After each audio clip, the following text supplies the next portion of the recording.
Halo, perkenalkan nama saya Ilusan Malik dari Prodi Informatika. Nah, pada saat ini saya akan menjelaskan dari praktikum sisop yang week ke-9 yang tentang eh, Linux Interprocess Communication dengan Pipe. Nah, karena praktikum ini kami menggunakan di Ubuntu, maka saya telah mengerjakan di Ubuntu dengan menggunakan terminal yang ada di Ubuntu saya. Nah, yang pertama itu kan kita lihat pada modulnya dulu ya. Nah, bagian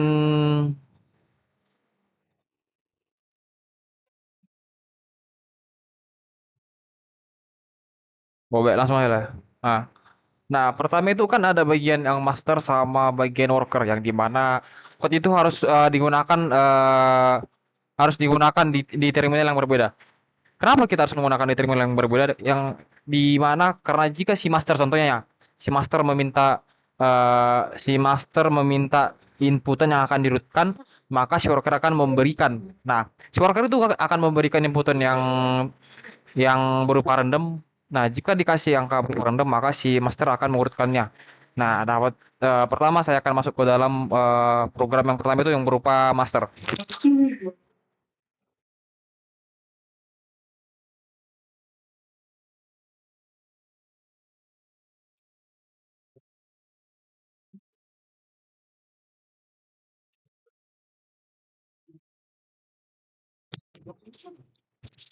Nah, pada saat ini merupakan dari program folder yang berisi master yang sedangkan ini berupa worker. Nah, yang master ini saya akan menjelaskan. Nah, pada bagian file di sini, nah di sini terdapat yang pada master kita akan membuat Vivo yang dimana Vivo ini berupa jika eksis maka akan menggunakan Vivo. Nah, di sini oh ya angka maksimal random yang dapat kita request berupa 10 angka. Nah, kenapa 10 angka? Nah, pada di awal itu saya telah menentukan array jumlah maksimum yang akan dipakai yang berupa 10. Nah, jika di atas 11, maka yang 11 itu akan angka 11 tidak dipakai, maka yang dipakai adalah angka 10 sampai 1. Lalu, nah ini. Nah, makanya angka yang bisa diinputkan angka random yang bisa diinputkan itu dari 1 sampai 10. Nah, si program akan memberikan inputan yang random. Jadi si worker akan mengurutkannya dan akan memberikannya lagi kepada si master. Nah, di sini print. Nah, printf ini akan saat kita jalankan code-nya, di sini kita diminta untuk memasukkan angka random yang bebas. Contohnya bisa 5, bisa 8. Nah, sedangkan ini menggunakan jumlah elemen yang antara 1 dan 10. Nah, program akan dapat dieksekusi jika angkanya 1 sampai 10. Nah, sedangkan di luar dari angka itu, maka program tidak akan dieksekusi. Nah, di sini. Nah, kita di sini menggunakan berupa for yang dimana integer eh, satu berupa nol. Nah, jika i lebih kecil dari n, maka dapat makan pertambahan. Nah, sedangkan ini ada printf. Nah, ini merupakan bagian code ini merupakan code yang jika oh ya, input yang kita berikan maka akan diolah pada code ini. Nah, code ini apa sih? Nah, code ini merupakan untuk memberikan code yang random, yang tidak diurutkan. Nah, contohnya bisa angka 78, 90. Nah, baru ada ini membuat Vivo. Nah, Vivo merupakan first in first out yang dimana di sini menuliskan angka. Nah, eh pada program ini pada program ini dapat Vivo gagal dibuka untuk menulis. Nah, apa sih? Kenapa sih kita ada program ini? Nah, kan angka yang kita masukkan itu kan tidak hanya dapat di atas 10. Nah, angka yang kita masukkan itu kan bisa di bawah angka 10. Contohnya min 1, min 2, min 3. Maka jika kita memberi input min 1 contohnya, itu akan memberi luaran seperti ini. Vivo gagal dibuka untuk menulis. Nah, itu kan berurutan 1. Baru ini mengirim jumlah elemen. Nah, jumlah elemen yang akan dikirim itu sesuai dengan jumlah elemen yang kita berikan. Nah, contohnya, oh, perlu kita ketahui teknik pengurutan atau sorting yang saya gunakan di program ini merupakan bubble sort, yang dimana itu bubble sort itu akan contohnya kan ada 5 angka. Nah, penggunaan bubble sort itu akan menggunakan 4 kali pemindahan dari angka tersebut. Baru ada ini restila. Nah, ini merupakan opsi jika Vivo-nya gagal dibuka untuk dibaca. Nah, sedangkan ini merupakan code yang dimana saat si kode worker ini telah melakukan tugasnya yang berupa mengurutkan atau mensorting. Nah, yang saya bilang tadi tugas mensorting itu kan atau bubble sort ya bubble sort itu dipakai di worker ini. Nah, sedangkan ini merupakan menerima dari hasil sorting dari si worker tadi. Nah, makanya di sini ada tertulis ada array setelah dirutkan oleh worker. Yang dimana sini menggunakan for integer satu sama dengan atau i lebih kecil dari n dengan mendapatkan increment atau pertambahan pada setiap printf array-nya. Nah, setelah itu saya akan masuk kepada penjelasan yang terminal kedua. Nah, di sini. Nah, di sini ada void yang dimana ada. Nah, ini yang saya maksud tadi, bubble sort. Nah, worker ini perlu kita ketahui. Nah, saat kita jalankan, yang perlu dijalankan pertama kali yang berupa worker, lalu si master. Nah, untuk apa sih? Si worker akan menerima dari si inputan dari si master tadi. Setelah diterima, di sini akan merupakan code yang bertugas untuk mengurutkan atau menggunakan bubble sort, yang dimana di sini step by step, yang dimana seperti yang saya bilang tadi, jika ada 10 angka, misalnya 10 angka inputan yang saya berikan, maka proses bubble sort atau stepnya itu akan 9 kali proses. Nah, dapat kita lihat ada ini for integer step berupa 0, step size akan dikurang 1. Nah, ini berurutan sampai angka inputan random yang diberi si master tadi terurut. Lalu di sini ada loading.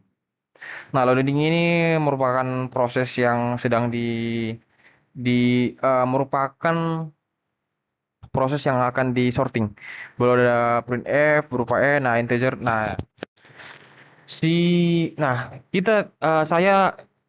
saya tidak hanya mendeklarasikan 10 angka saja yang bisa diberi inputan di pada master. Nah, saya juga membatasi di worker juga yang dimana hanya 10 angka saja. Di sini kita lihat ada, nah ini ada integer yang berupa 10, integer n. Nah, jika integer fade atau fd1 open, maka akan kita lihat. Nah, ini merupakan luaran atau code yang akan memberikan kita jika Vivo-nya gagal dibuka. Nah, seperti yang tadi saya bilang kan, input yang saya mau itu dari 1 sampai 10. Nah, sedangkan di atasnya itu atau di luar dari angka itu kan ada 11 sampai 100, ada -1 sampai -100 juga. Nah, inputan itu akan mendapatkan pada gagal membuka Vivo. Nah, code ini akan memberikan luaran dari gagal membuka Vivo N. Baru dari sini membaca jumlah elemen, yang dimana di sini setiap elemen akan dibaca, yang dimana ada lah kan di dalam code yang saya berikan itu ada dua proses yang dapat dilakukan. Yang pertama itu ada membaca dan menulis. Nah, membaca itu dapat kita lihat ada.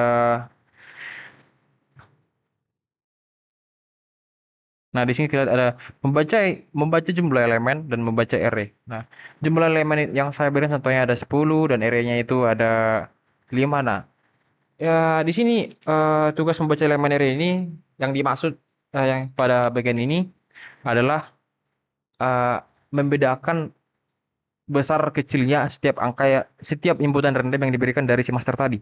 Maka di sini akan bisa bisa dapat dirutkan atau disorting dengan menggunakan teknik sorting label sort.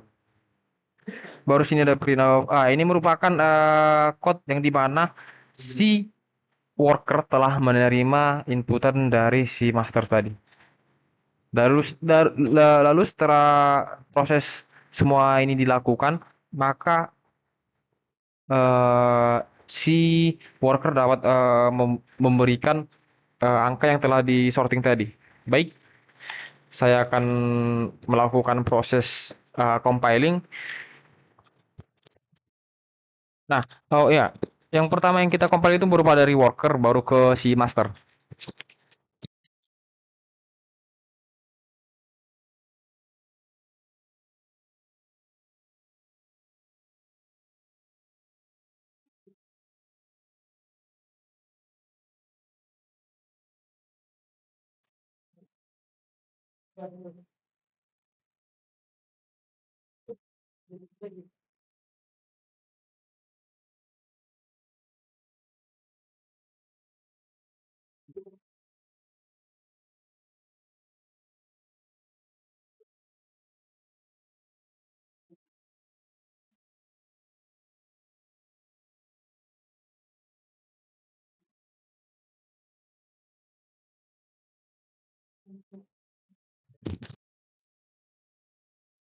Baik, saya akan merun pada bagian si worker dulu. Nah, dia meminta inputan dari si ini.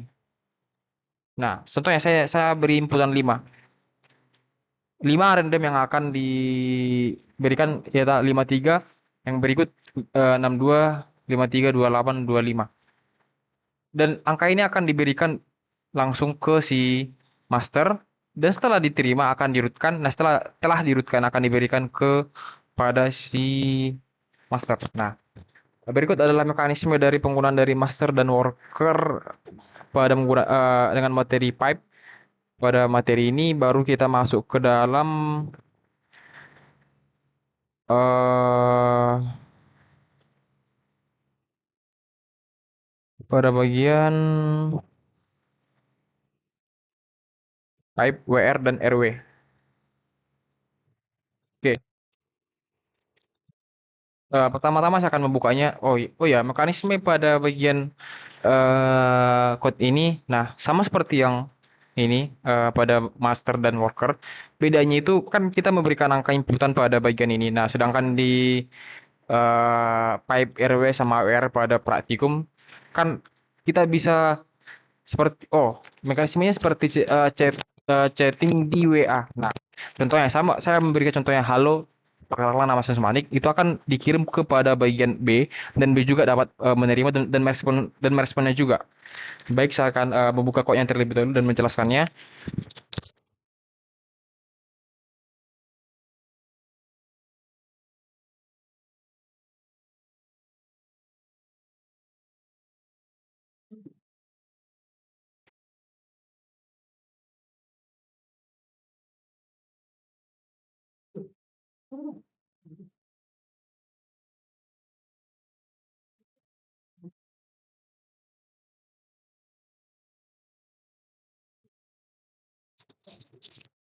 Baik, berikut adalah kode pada bagian pipe RW dan WR.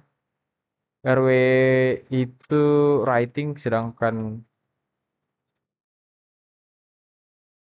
oke. Baik, saya akan menjelaskan. Nah, pada bagian pipe RW, nah, kita lihat pada bagian pipe RW ini ada dua Vivo, yang bernama Vivo One dan Vivo Two. Nah, di sini nanti waktu saya compile, maka saya akan membuat keterangan yang berupa orang satu dan orang dua. Nah, ini membuat pipe jika belum ada. Nah, perlu kita ketahui saat menjalankan program ini kita harus menghapus dulu Vivo atau pipe yang telah kita gunakan sebelumnya, lalu kita bisa membuat Vivo yang baru. Nah, di sini saat program user pertama. Nah, program user pertama itu diminta while. While pertama itu ada user satu, yang dimana di sini dapat kita memberikan inputan bebas, yang contohnya inputan eh, string.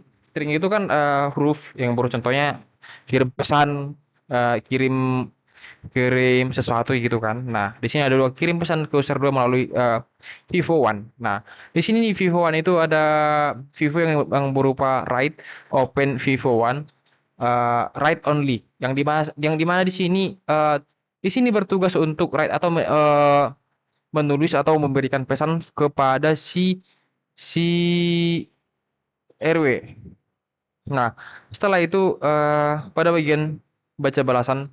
Nah, ini merupakan eh, oh ya, perlu saya jelaskan. Nah, dua code ini tugasnya sama. Namun yang berbeda itu hanya pada bagian yang ini. Bedanya apa? Nah, sedangkan di RW di WR itu pada Vivo One itu digunakan untuk write atau mengirim pesan, sedangkan di RW itu untuk menulis atau write. Nah, sama juga kebalikannya yang bagian tiga juga. Nah, sedangkan di tiga itu berupa read, sedangkan bagian tiganya sih ini lihat ingin write atau menulis. Nah,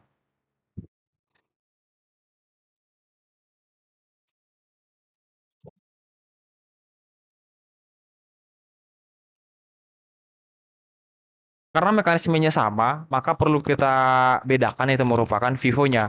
Vivo satu, Vivo kedua, dan user satu dan user kedua. Maka saat saya jalankan code-nya,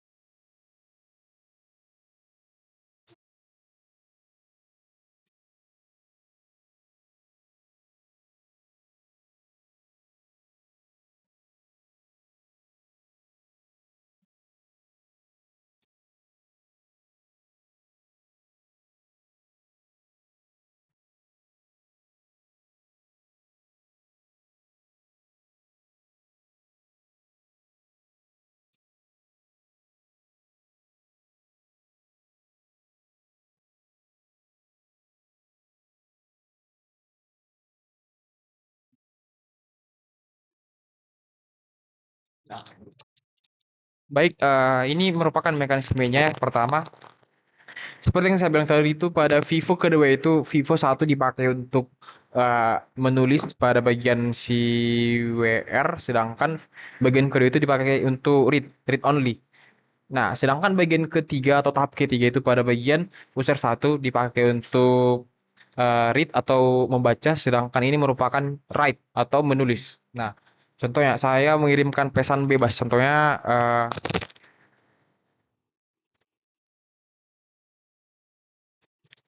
nah, saya sebagai user satu telah menulis pesan kepada si RW si bagian ini untuk menulis bahwa halo selamat pagi, maka si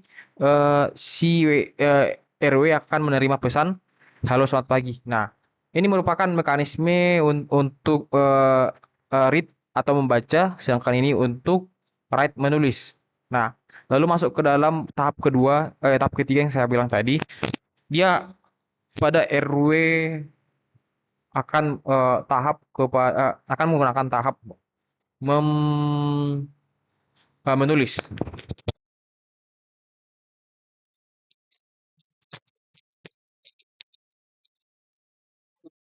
Nah, di sini saya sebagai user kedua akan memberikan balasan selamat pagi juga, dan dia akan menerima selamat pagi juga.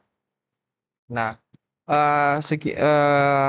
itu merupakan bagian dari mekanisme penjelasan tentang pipe yang dimana dapat kita manfaatkan untuk merupakan menggunakan Vivo versi in versi out.